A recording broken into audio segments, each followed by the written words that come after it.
specific of you. It was reported that Donald Trump Jr. got taken down for a period of time because he put something up on the efficacy of hydroxychloroquine. Now, I wouldn't take it myself, but there still is a debate on whether it is effective either in treating or preventing COVID-19. And I think that this is a legitimate matter of discussion.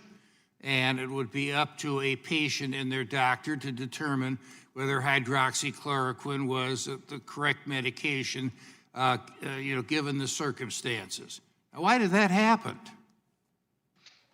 Congressman, well, first, to be clear, I think what you might be referring to happened on Twitter, so it's hard for me to speak to that, but I can talk to our policies about this.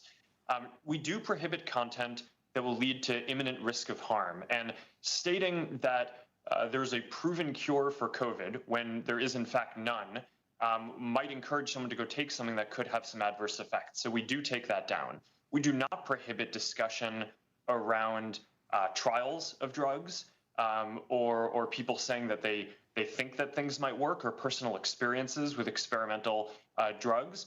But if someone is going to say that something is proven when in fact it is not, that could lead people wouldn't that be up for somebody on the other side of the issue to say that this is not proven?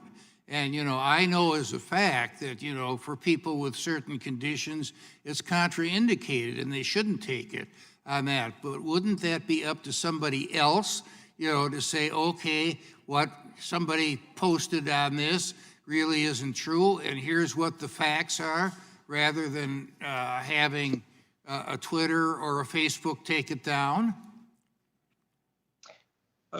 Congressman, in general, I agree with you, and we do not want to become the arbiters of truth. I think that would be a bad position for us to be in, and not what we should be doing. But on specific claims, if someone is going to go out and say that hydroxychloroquine is proven to cure COVID, when in fact it has not been proven to cure COVID, and that statement could lead people to take a drug that in some cases, some of the data suggests that it might be harmful to people, we think that we should take that down. That could cause imminent risk of harm.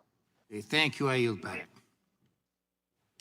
I thank the gentleman. I now recognize the distinguished chair of the full Judiciary Committee, Mr. Nadler from New York, for 5 minutes. Thank you, Mr. Chairman. Mr. Zuckerberg, I want to thank you for providing us information during our investigation.